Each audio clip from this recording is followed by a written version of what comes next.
Hey everybody, before we get into this recap, if you're looking for a Season 1 recap of Ted Lasso, there should be a little tab up in the top. Just click that. But Season 2 kicks off a few weeks into the season. AFC Richmond is about to win their first game.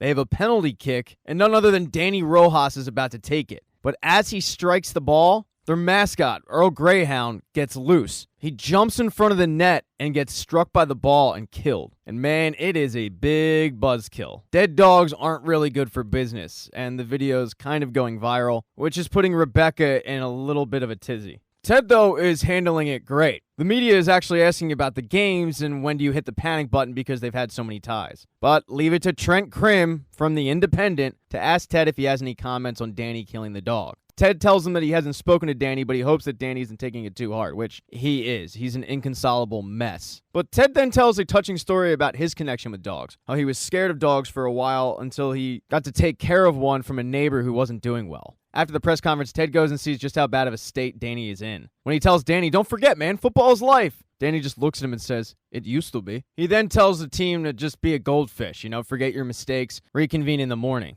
But one of their newer players, Jan, who is Dutch, turns to one of the players and says, "Why would I forget what I did? You're the only one who played poorly." And Sam has to point out that Jan isn't being rude, he's just Dutch. The coaching staff then goes and has a post-game meeting, and Ted gets a text from his son who is wearing a bunch of ties, making light of the fact that all AFC Richmond does now is tie. Ted feels like this is the sports gods punishing him for wanting a tie at the end of the last season. And Nate points out that the team is playing well, they're just a little bit unlucky. But Ted and Beard have another name for unlucky.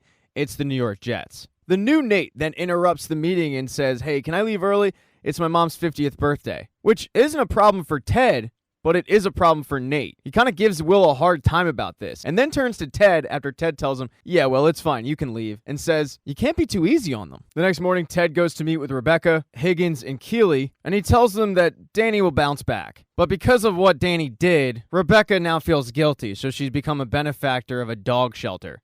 A really big benefactor. Higgins then heads out, and Rebecca starts freaking out because she got a text message from a guy that she's talking to.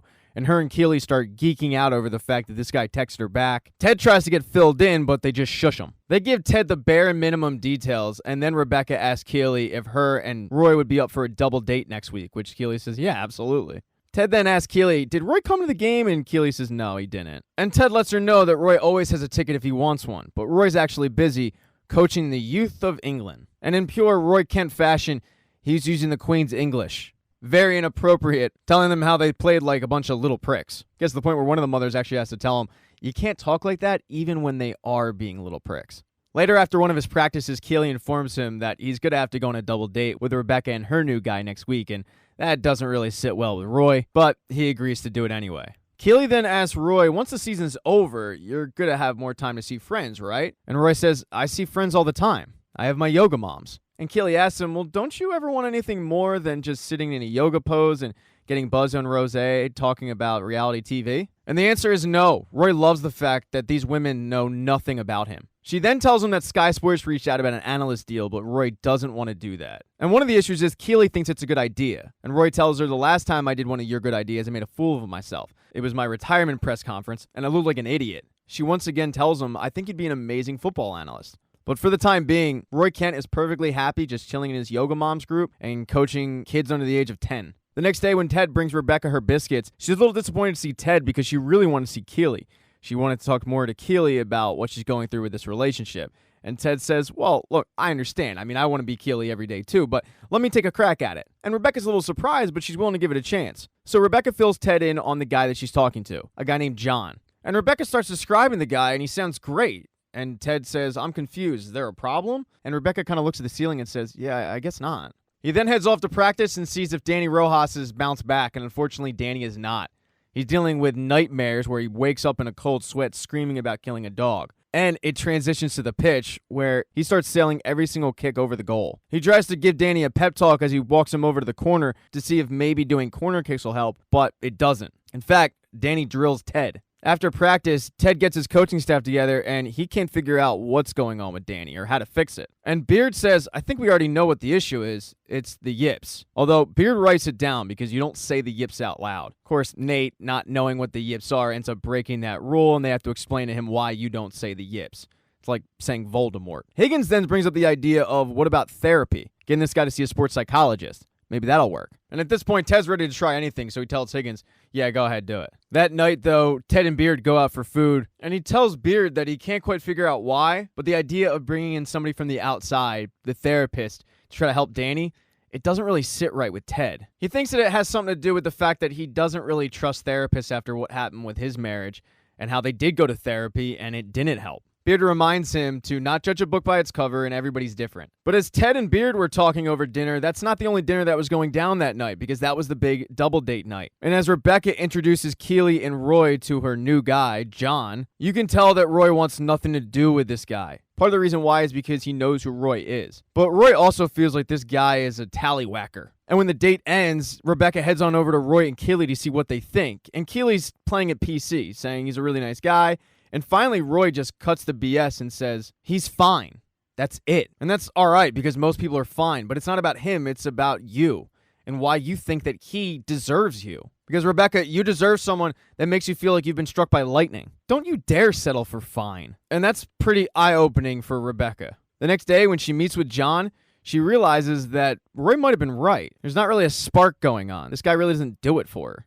And during this coffee, she realized that she needs to be brave enough to let somebody wonderful love her without fear of being hurt. She then breaks up with John. The next day, though, as Ted is sitting in the facility just having fun with his coaching staff, Higgins brings in the therapist, Dr. Fieldstone. And she doesn't really play into Ted's personality much. She gets to the whole reason why she's here, Danny Rojas, and has Ted fill her in on what's going on with him. She's speaking about how this can be fixed, and Ted says, you're pretty confident you can fix Danny then, right? And she asks him, are you good at your job? And Ted doesn't really know how to answer, so he just blurts out a yes. And Fieldstone says, well, as good as you are at your job, I'm twice as good at mine. And they don't really know what to say. They're pretty taken aback by it, so they just blurt out, we're very lucky to have you. She then heads up to Higgins' office because that's where she's going to be interviewing Danny. And when Coach drops him off, he thinks that maybe it'd be good if he stays, but Dr. Fieldstone says, no, you need to go. And she starts speaking to Danny in Spanish. And while Ted was a little reluctant to believe in therapy, it seemed to have worked because Danny comes out of that meeting rejuvenated, looking like the old Danny Rojas. As Ted, Beard, and Nate look on to see if he is truly fixed, they're not the only ones, because Dr. Fieldstone is also watching from the balcony. And Danny goes over to the corner and drills a corner kick. He's back. After practice, Danny actually thanks Ted for bringing her in, saying she's incredible. After Danny leaves, Ted wants to go talk to the doctor, but when he heads upstairs, Higgins lets him know that she's actually in a session with another player. And not only that, there's a waiting list. Ted's kind of surprised, and Higgins lets him know that a few of the guys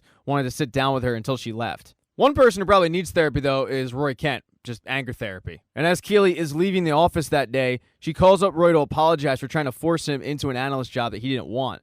But he reminds her, that's great, it's Yoga Mom's Day. So he tells her that he'll see her later that night, and then he sits down, grabs some rosé, and starts watching bad reality television with all these moms who don't know who he is.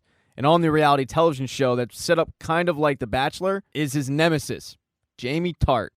Thank you so much for checking out this recap. Please consider subscribing to the channel. Hit thumbs up if you liked it. Smash that thumbs down button if you thought this sucked. Make sure to be nice in the comment section. If you don't see the next video up in the end screen there, I'll get it up in a few days, not to worry. And I have merchandise, so go buy a mug or something. It's never too early to think about Christmas gifts, folks. But once again, thank you for checking out this recap.